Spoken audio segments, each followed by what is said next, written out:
and welcome back. I hope you had a little break and you're up for a treat now. I mean, the whole day is amazing. We've got two more absolutely amazing guests. Let me just very quickly have a look. You can hear me, you can see me, wonderful. Okay, so I am sure Craig is well known to many here. He and his wife, Elena Frank, are EFT master trainers and ran the EFT Tapping Training Institute near Seattle, Washington, and produced the film, The Science of Tapping. He's a valued member of EFT International Research Team. He's keeping the team up to date with the American ways of working. He got up really early to be with us this morning, so thank you so much, Craig. It's really appreciated. He's got a brilliant website. I would recommend having a look at it for a great depth of research, resources, and the EFT Nation podcast. So today, Craig will be explaining the PolyVagal theory to us. So earlier today, you've heard Peter Stapleton used vagal tone as one of the measures.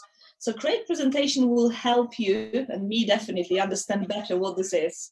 The title of Craig's presentation is PolyVagal What? It's all yours, Craig. Over to you. Great, thank you, Aya. I'll go ahead and share my screen here, and give me just a moment. So I just want to say thank you. It's an honor to be here, and I want to thank not just the committee, which is doing an amazing job, and all the participants here, but also to some of my heroes and some of my colleagues. And of course, that goes out directly to Stephen Porges, who I'll be talking about today, and Deb Dana, but also colleagues, my colleague Suzanne Fagel, who I've taught PolyVagal theory with, and also Mark Brady, who's a colleague and neuroscience geek like me, who shared some of the slides and ideas with me as well. So we are at a stage right now that we could literally have a whole day easily talking about polyvagal theory and Stephen Porges's work, and somehow I'm going to try to really break it down into 30 minutes here. What I think we are at the level of as EFT practitioners is all of us consider ourselves to be trauma informed. And I think that it is to be trauma sensitive, to be trauma informed is a lens that we see not just our clients and not an understanding of ourselves, but the world as it is. And I think once we become trauma informed, it influences the way we see everything. And I think the same thing for me personally is becoming polyvagally informed, becoming polyvagally sensitive, having polyvagal informed strategies is literally going to be the next step as it's starting to be utilized in all kinds of systems around the world. It's that critical and that important. And for many people, the original work of Stephen Porges came out in this very thick book and was originally described in ways that were so difficult to understand in many ways, the way it was translated, because Dr. Porges is not a clinician. And fortunately, it's starting to become much more available and much more understood. And I think much of what I'm going to be describing, you already know and understand, but I'm going to be offering a different lens, perhaps. So let's go ahead and let's progress. Actually, what I want to say about polyvagal theory and being polyvagally informed, if you look at polyvagal theory, really is the science of feeling safe. You're going to see how it is so symbiotic with the work of Peter Levine and with Bessel van der Kolk and so many other people, but it is his theoretical model that we're going to go more into. It's helping us to understand our body's response to the world around us. It focuses on what's happening on the body and especially the autonomic nervous system, and it offers a way for understanding for how we feel safe or how we feel in danger or threat and how that impacts our behaviors and our health. When we start to look through a polyvagal lens, it helps us to understand our clients who've lived through adverse and traumatic experiences, and as a result have a decreased quality of life. The polyvagal lens helps us to understand how we can work with those that are challenged to respond effectively, whether to move into resilience or they move into emotionally charged reactions. It informs how we feel about ourselves, both inside and how we react with others. When we start to work with this idea and become more masterful with some of these skills, it allows us to access our higher creativity. It allows us to be more curious about why we're reacting in different situations. And it helps us to feel safe within ourselves and then be able to reach out and connect deeply with others and ask for support and help with which many of our clients have challenges with. There are so many terms here. We're not going to go over all of them, but in the languaging of us also speaking and communicating with colleagues, these are ideas that we need to understand, many of which we already know in an EFT training. We know about things like hypervigilance, and we know about fight or flight, and we know about our autonomic nervous system, sympathetic and parasympathetic, but there are other terms that we're going to be talking about here about neuroception, polyvagal lens, autonomic hierarchy, and things like that. So what I want to say is when I first got exposed to this, I was overwhelmed, and I have continued to study this and will continue to study this. And each time that I go through it or hear a different lecture or read another book on it, it just deepens my body understanding and knowing and lens through which I see this work. So very briefly, Stephen Porges, who's on the left, is the founder of PolyVagal Theory. He's the founding director of the Traumatic Stress Research Consortium. He's the founding member of the PolyVagal Institute. He's a professor of psychiatry, and he's written those books on the left. I strongly recommend the third one there, which is the Pocket Guide, which is much more accessible and understandable than the others. Deb Dana is really, as a clinician, has really brought a lot of his work to being more accessible. You could see all of her books on the right, and they're just fabulous. You know, you'll go through several highlighters. She's a founding member of the PolyVagal Institute. She lectures around the world, and she's really becoming a large force in educating clinicians on applications of using polyvagal theory in clinical setting. So, you know, what we say is a polyvagal informed understanding of our feelings, thoughts, and behaviors. It offers us a way that we can be with, a way that we can be with those experiences instead of being hijacked by them. So when we start to learn that it's not about you, it's, you know, when we're talking about our clients, it's not a fault of theirs. It's a way that their physiology and the autonomic nervous system has learned to adapt and to respond and develop adaptive strategies to the circumstances of their lives. And often, you know, in tapping out of trauma, we use the Dan Siegel model, hand model of the brain that, for example, you know, when you start to show the brain and it starts to show that when we're in a reactive or defensive mode and we flip our lid, like this woman is doing here, that we don't have access to an ability to emerge back into our home, calm, regulated state again. And this understanding that we can offer our clients to help to explain what's happening in their physiology that's developed over millions of years often can allow them to feel like, wow, I'm not broken, I'm not wrong, I'm not a bad person, I'm not dysfunctional. And we can help them to understand that what they have developed is adaptive strategies to be able to respond based on their experiences that we can now start to, with EFT and other methodologies, update. Because so often people are stuck in systems that were created long ago, and of course, as we know, keep on going, and it's almost as if we never get a software update. And so we can use EFT in different modalities and teaching them polyvagally informed methods to be able to do that. So when we talk about polyvagal theory, you know, does that mean polyvagal? Is it in the brain? Is it in the body? Does it mean behavior? Is it an intervention? And it's really all of these. So the polyvagal theory has three, what are referred to as the three organizing principles. Okay, and I'll give an overview here and then I'll break them down more specifically. So Polyvagal theory is based on the idea that there's an autonomic hierarchy, okay? That there has been a development and evolution of the autonomic nervous system into not 2 parts, but 3 parts, and we'll talk about that.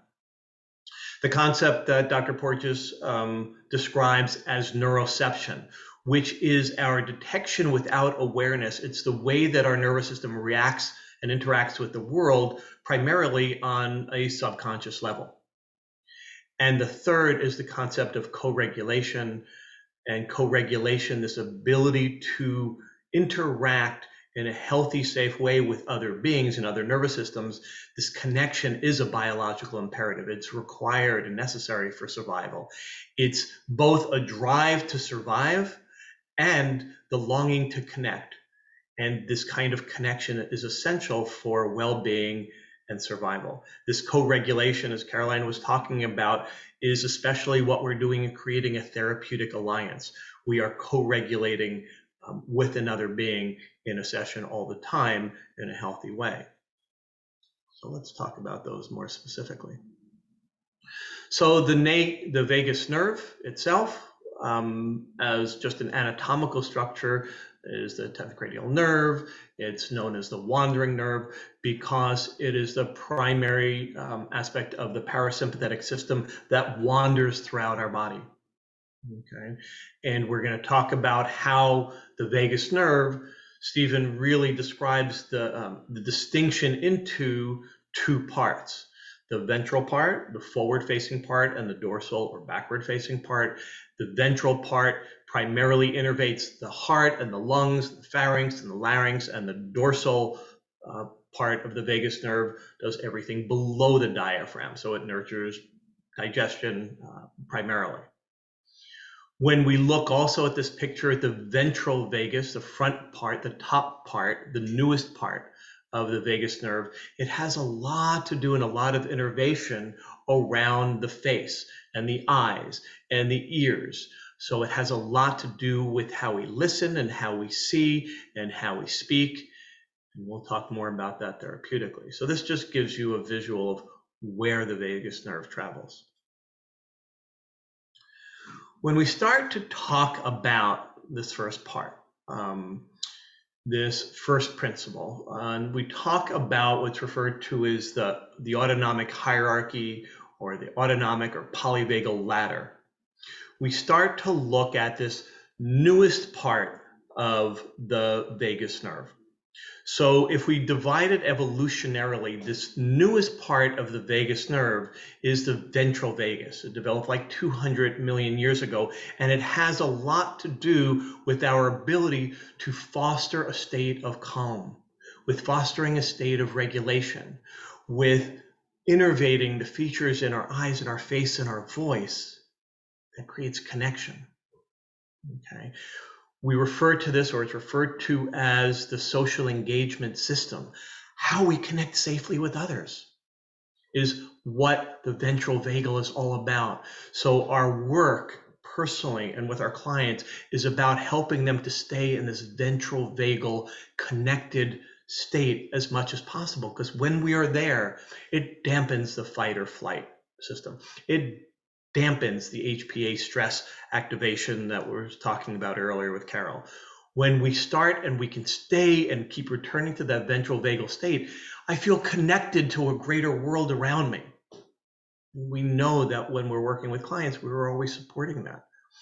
But if we are in a place or a state that we are informed that we're not able to be in that state, we tend to move towards the sympathetic state, which is the one that makes us feel like a response to when we're in danger, and the need to fight or flee, to fight, to go forward or to go backwards.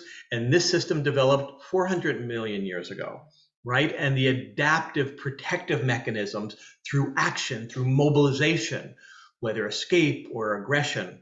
And so this is where the sympathetic nervous system sits in the middle. The third or second half of the parasympathetic and vagal system is the dorsal vagal response, or the dorsal vagal state. And we often know this as variations of the freeze response. The disappearance, the collapse, the shutdown. When we're in the dorsal vagal state, we withdraw, we disconnect from others, we disappear, we feel invisible. So this autonomic hierarchy is one that is understandable and adaptive based on our history, and one that we are always trying to practice and return to in our sessions and as human beings, to keep returning to and learning how to practice exercises and states to, as swiftly as possible and as long as possible, remain in ventral vagal states during normal interactions. But of course, all three of them are incredibly valuable and necessary and important when we need to respond to true threats of danger, true threats to our life, and be able to engage each of those systems appropriately. Just nice visuals, and this is not by Pooja, but I think it helps to illustrate on a different level the different states that we're talking about that polyvagal theory explains, right? There is the social engagement system, that when we're able to interact with others and we feel calm and connected, the mobilized active state when we're able to fight or flee, and the immobilized deer in the headlights. It's best just to shut down in order to survive this moment. So these are the different developmental stages of responses. Another way of looking at these, again, anatomically, this is what we're looking at evolutionarily and explaining that we have what I call the home zone. This is that ventral vagal state in which the social engagement system is able to be there. And this is a place and a state, and we talk about state changes. So that's a term that's useful. The state change when we are in a state of being in ventral vagally activated, we are feeling anchored and connected, like a child that's holding their mother's hand, and we feel tethered to something safe. We feel calm, we feel connected to others. And especially we can be in a place that's curious. Like, I wonder why I respond that way. I wonder why I keep doing that. From a safe place, I can explore those things. And there can even be in our sessions, for example, that playfulness and a place of humor. We can be there when we're in this home state that is ventrally vagally activated. But when there are cues of danger, then of course the sympathetic response comes in. And our adaptive response is to mobilize, is to act, is to react, to defend. It's a feeling that can be more manic. It's a feeling that can be buzzing. It's an automatic response of us reacting and defending quickly. And we can see this with our clients all the time. When we're working with a client that's in their home zone, when they are in a ventral vagal predominant state, we can be curious with them. We can be asking open-ended questions. We can be relating in a way and responding when they're in that place that it's not going to go as well that when they're in a sympathetic state, when they're needing action, when they're needing steps, when they're feeling more reactive and defensive. We can start to interact with them in a more energized level to meet that. And when they move into a place where they're going into an abreaction, or when they're going into a dorsal vagal state in which they are feeling exhausted and disconnected from themselves and in a shutdown or freeze response, and they are in a state of feeling overwhelmed and fatigued all the time, and they are taking behaviors in which they're disconnecting and not asking for support.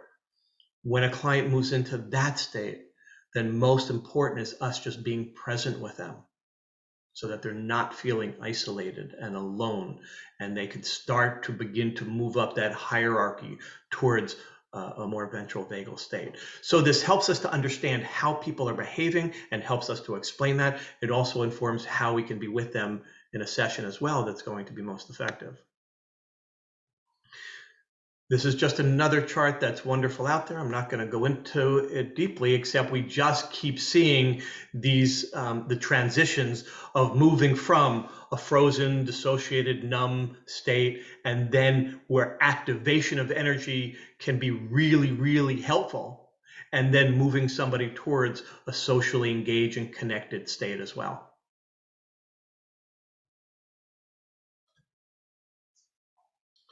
So that first level of talking about that autonomic hierarchy and how our anatomy and physiology developed over time was the first essential element. Now we're going to talk about the second one, which is neuroception.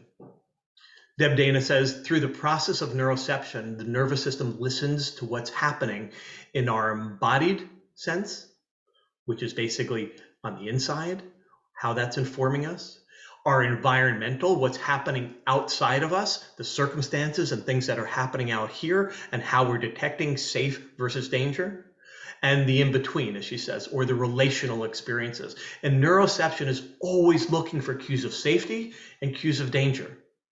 And our physiology responds by either shutting down, mobilizing for action, or anchoring in a state of regulation, and especially with another person in co-regulation. So neuroception is what the term that Stephen uses to describe this detection without awareness, this constant radar of safe, am I not safe? Am I in danger? Am I at risk? Is there a real threat to my survival? All of this is happening below our level of awareness. It's like our internal surveillance system. So that neuroception is a really important term that I use to describe with my clients all the time, to say you are constantly evaluating, your body is constantly evaluating safety or threat. And ideally, it's accurate. It's accurate to the circumstances because it needs to be able to move towards sympathetic, fight, flight. It needs to be able to shut down if we're really about to be eaten by the tiger. But often those cues are misread. Those cues of danger are misread or misinterpreted as being a true threat based on our experiences from the past that are informing our present. And this is where those software updates need to happen through EFT or whichever system we're using. So when we look at neuroception, other ways of describing it is kind of our gut instinct. It's that automatic innate survival mechanism. It's the way that our nervous system makes sense of things within milliseconds or is making decisions about that. And it's how our body is responding. Neuroception is going to be what leads to, on a subconscious level, automatically emotions and behaviors and our autonomic state. And our state is what determines our story.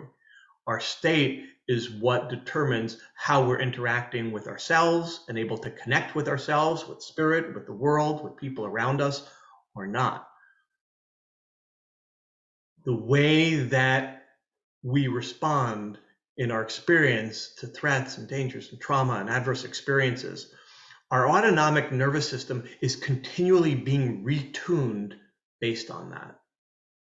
It's being retuned to detect threat. It's not that we're damaged, but when we've lived through experiences that look like this and feel like this and sound like this, our survival system is retuned to adapt to that. I really like that term, retuned, as opposed to somehow in some broken or mistaken way. The third and important element is co-regulation. Co-regulation is a biological imperative. We are wired for connection, okay? So when we look at co-regulation, co-regulation is how we use, for example, the prosody of our voice, the warmth of our smile, the energy that we're putting out through the way we're interacting with another person. So we use our ventral vagal innervated tissues to be able to connect with others, just like we're seeing in the picture here. This co-regulation is how I put out how I am in the world. If I'm in a regulated place as a practitioner, which is so essential, then a client can begin to meet me there, or is more enabled to feeling safe with me, because it fosters a state of calm. This ability to co-regulate means that, for example, when somebody is doing tapping on themselves, sometimes that's not the safest place.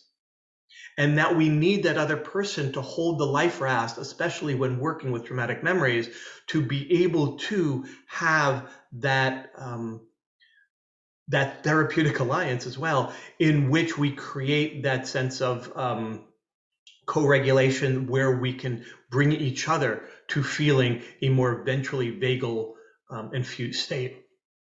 But of course, what we know as practitioners is that trauma creates adaptive survival responses that in turn create a chronic disruption of connectedness.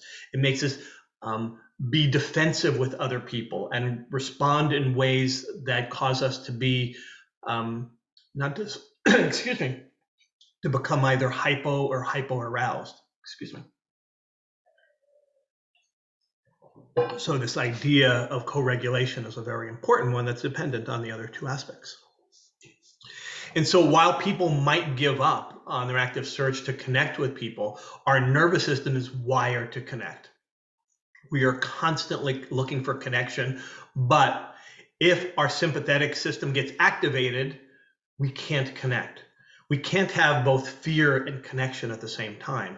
So we're starting to learn how to move between these states, and we're starting to, again, work with our nervous systems to be able to connect with others in a more ventral vagal way. So we are constantly, as all human beings, moving either toward connection or towards protection for survival. And this helps us to understand and help to explain to clients why we're doing that and how that's happening.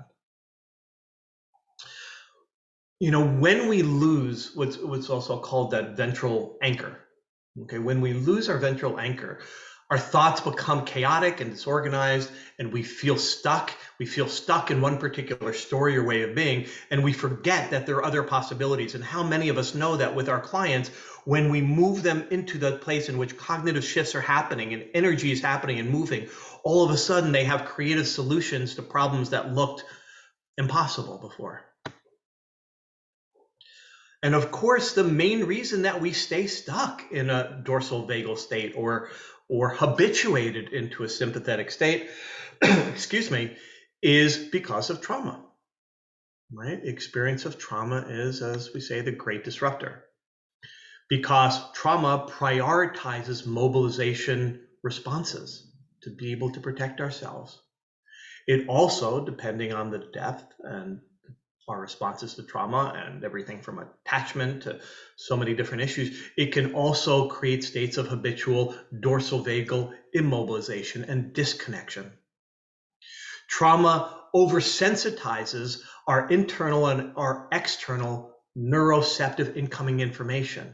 It sensitizes and distorts them so we feel like we have to respond in a way to be able to survive in a moment when it isn't really being threatened, but it feels that way.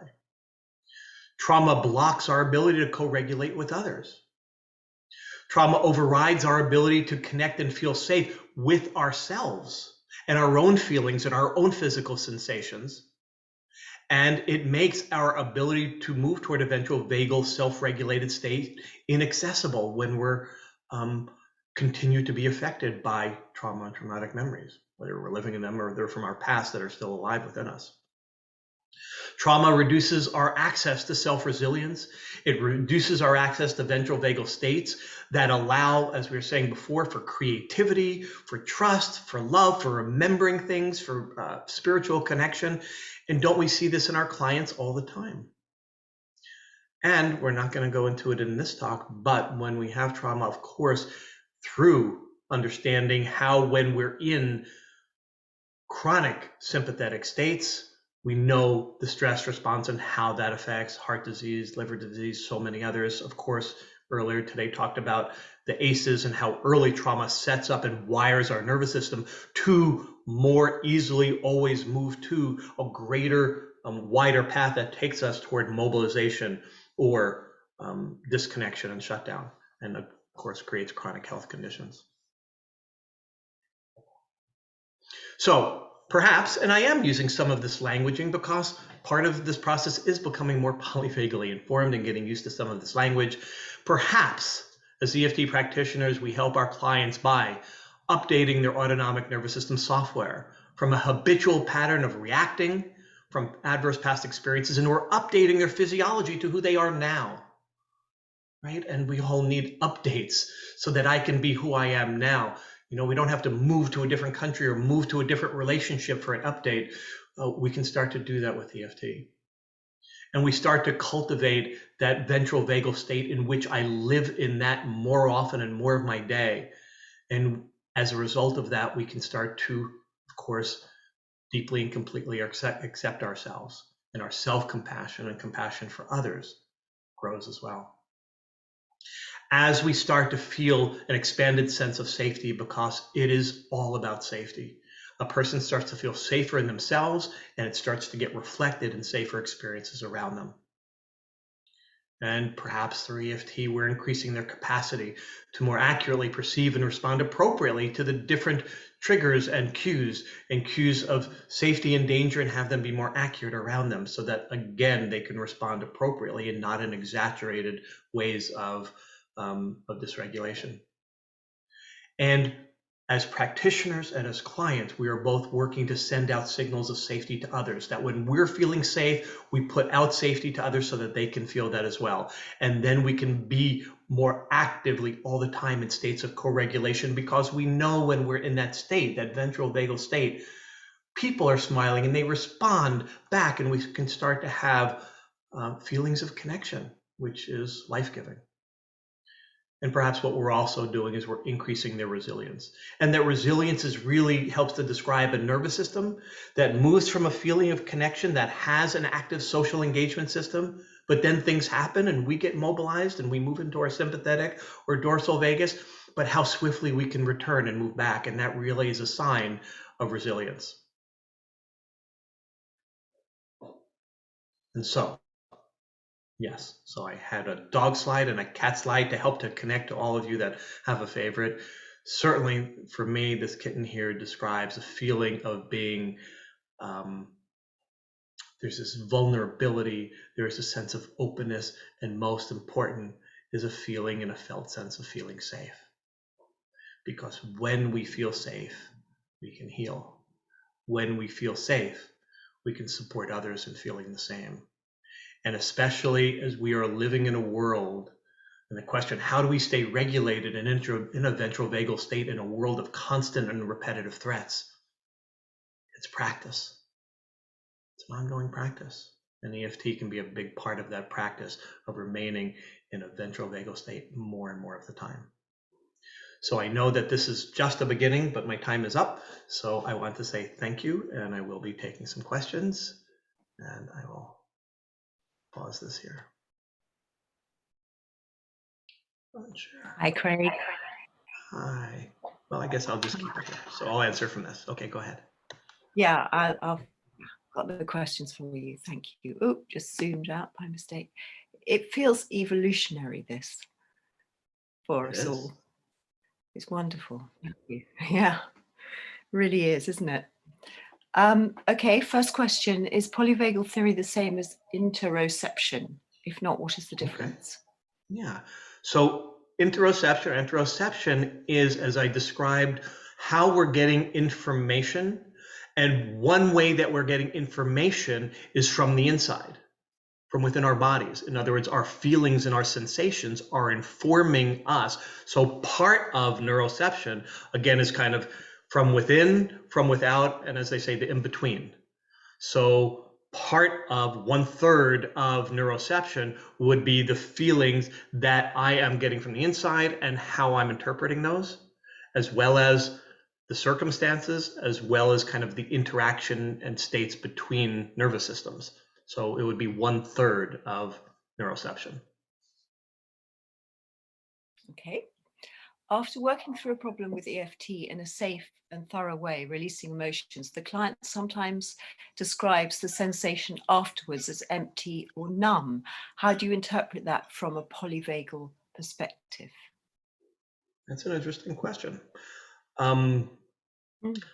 I think that when I hear things like that, I always get curious, people using lack of sensation or numb, and sometimes states are new to them.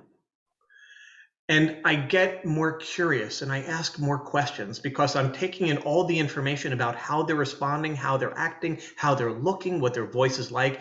And sometimes they are so used to being in a mobilized state, in a sympathetic state, that the reduction in that their experience might be numb, not that they're in a dissociated dorsal vagal state, but they're so used to a level of a buzzing, for example, and a sympathetic kind of state, that all of a sudden not having that as a state of calm feels numb in comparison. So of course it's going to depend on the circumstance, and I always want to respond, is there anything else that's telling me that they're moving toward a collapsed or dissociated state? In which case, then I'm going to shift into a different place and use perhaps different techniques that is all about being present. But if they're interacting with me and just describing different sensations, but nothing else is telling me that they're in a collapsed state, then perhaps it's just a new way of them experiencing their body somatically and energetically. So it depends. I guess I'm using all of that information and I'm staying curious to help inform me how to best proceed in that circumstance. Great, thank you. Have you got any insights with this model for psychosis? Say that again, I lost you. Have you got any insights with this model for psychosis? So polyvagal and psychosis. Sure. And I'm going to really state my own limitations here as not a licensed mental health care provider. And since I don't treat psychosis, it's something that really would be above my pay grade and not something that I would be as skillful enough about being able to describe. And so I'm going to choose to say I would look to either Deb, I would look to Stephen's book and have to do some research on that because I don't treat psychotic states. Fair enough. Now, that doesn't mean that I don't think that there is absolutely explanations for using this and applying this into those different states, right? So for example, if I were to be even working with somebody that either was not aware of that or didn't inform me of that, I'm still going to be looking to their physiology and looking how they're responding and what is the best way to keep this person safe with me and then as a referral as well. So it would inform how I'd respond, but it certainly wouldn't be something that I could talk about how I would treat using a polyvagally informed approach, because I wouldn't. Okay. Any words about collective trauma from civil war, conflict, death, a sense of an unsafe world fed to us daily by the news? How to process and protect the body, not to fall into it? Is this a collective exercise? It's a great question and something we're dealing with a lot. Yeah. But for me, it's always the individual's perception of their lived experience as well as their perception of the unlived or ancestral, et cetera, and their interpretation of that. So my question, whether a client presents to me with ancestral trauma or past life trauma or childhood trauma, I'm still working with what they give me and how their physiology is responding. So their interpretation, how has it affected them? How is it showing up in their life? And I always work from the present and work my way back in a safe trauma-informed approach, which means I don't jump way back into the past. I don't jump right into trauma in a first session. How are they presenting? It's almost like mentees, in training will always say, well, next session, we're going to do this, or I'm going to use that. And I said, how can you know that till you see how the client is presenting? You can have a thought maybe that we will do. We'll work on that trauma, we'll tell the story, or you can have thoughts about that. But until I see when the client starts presenting and how they're vocalizing and what their face and body are presenting, that's going to determine my response about how to co-regulate, about how to be with them, about what techniques to use. So what else do I want to ask with that?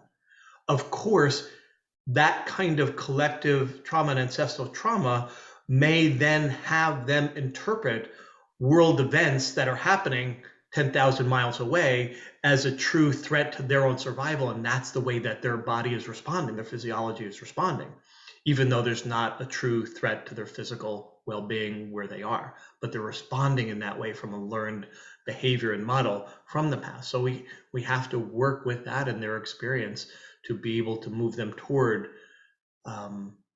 being able to access safe resource states. One of the things that I think it's not emphasized enough at the beginning and end of sessions in the EFT world, is continuing practices to develop our resources. What are the practices, including self-tapping, but beyond that, to be able to regulate ourselves and to make ourselves feel safe, and knowing what they are with our clients and being able to return to them, to be able to move at the beginning of a session toward a ventrally vagal state as much as we can, to be able to have that session. Because when we talk about being able to dip into the memories, dip into the trauma, and then return back to that home zone, that we begin and end our sessions that way. So that has really affected my sessions very much so. I would often begin with where somebody was at, and they might be in a dysregulated state, and I need to meet them, but I also want to meet them and bring them into a home place so that it's a safer place for us to dip our toes into the more challenging emotions and memories and experiences. And you can map that, can't you, with your client and have that to reference. Mm-hmm. Yeah, brilliant. Okay.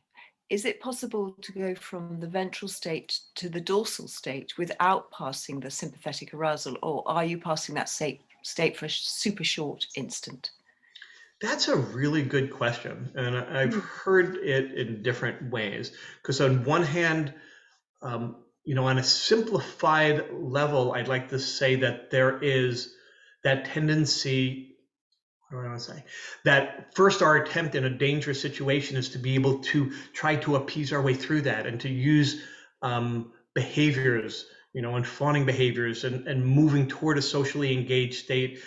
And then if not that, then we fight or flee. And if not that, then collapse. So on one hand, I think that's a simplified model, but I think that the microsecond response is going to be based upon our past experiences that move us into states. So I don't know that, and I haven't measured, you know, I don't have the capacity to measure whether there's a moment of moving through one to the other, and whether it's a combination. So for example, you know, in PTSD and people with a lot of trauma, there is this back and forth combination of a sympathetic state and then into a collapse state. And then we move, there can be a vacillation between those two states before we can ever move into a more ventral vagal state. So I'm going to have to defer to that. There are still differences that I've heard in whether that's absolutely as linear as that is, as the question was. Okay. Maybe. Thank you. What is the relationship between the amygdala and the polyvagal nerve, the vagal nerve? Sometimes we read about them as if they are separate systems mediating threat. Okay. Well, what I would say is 80% of the vagus nerve, approximately 80%, is information that's coming up to the brain from the body. Okay, and about 20%, so about 80% afferent, 20% efferent. And so we have symbiotic systems. So while the amygdala is a structure in the midbrain, of course, it's not a cranial nerve, and the cranial nerve of the vagus nerve has connections. So they interact, because when I have a neuroceptive moment and a cue of danger that comes in through my body and through external sensory data that's coming in, it's going to be wired. And I'm not going to go deep into the neuroanatomy, but absolutely the parasympathetic nervous system through those afferents then bring the information to the amygdala, which also are in combination with the hippocampus, and all in a very quick response are determining from past experiences and from memories what response we need to go into, and whether it's then going to link to the HPA axis, the hypothalamus pituitary axis, that's going to release adrenaline and cortisol. So I think it's a helpful way of looking at a very integrated circuitry that has to do with survival and defense versus safety. And so they're integrated, and I'm not going to go much deeper into the neuroanatomy of that, but absolutely they're woven together.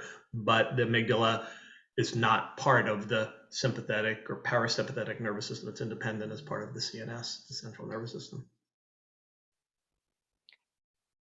I know there are more questions than we have time for, but I just might pull this one up because I think it will be interesting before we finish, Craig, which is there a correlation between the path of the polyvagal nerve and the EFT tapping points? It's a good question. So, because and I would face, have, you know, the wonderful thing, I just want to acknowledge that PETA is the first research that we're going to have interconnecting EFT with the work of Stephen Porges and the calculations that they're doing with vagal state, okay, and how that's affecting, for example, our heart rate, and we look at HRV, heart rate variability. So the easy answer is there's been no research done, okay, and yet we know that there's been now several studies that show cortisol decrease. But as far as vagal tone, this will be the first research that's going to show the connection between not just the tapping points, but EFT in its entirety with the spoken word and the tapping points. So I'm going to have to hypothesize that simply we know that tapping points versus sham points is more effective. And so somehow that sensory data of tapping on those points has an effect, but until we have the research, it would just be my hypothesis. So that's the best I can say for now. Okay, fantastic. I'm sorry I can't ask all the questions that have come up because we've come to the end. It's time for a break now. Craig, thanks so much. So here's Aga. Okay, bye guys. Oh, thank you so much, Craig. And when you said at the beginning that you could do the whole day, probably could do the whole week of talking about this with different people. So absolutely amazing. Thank you so much for sharing. Definitely more questions in my head than the answers, but that's a good place to start the journey to exploration. So thank you again.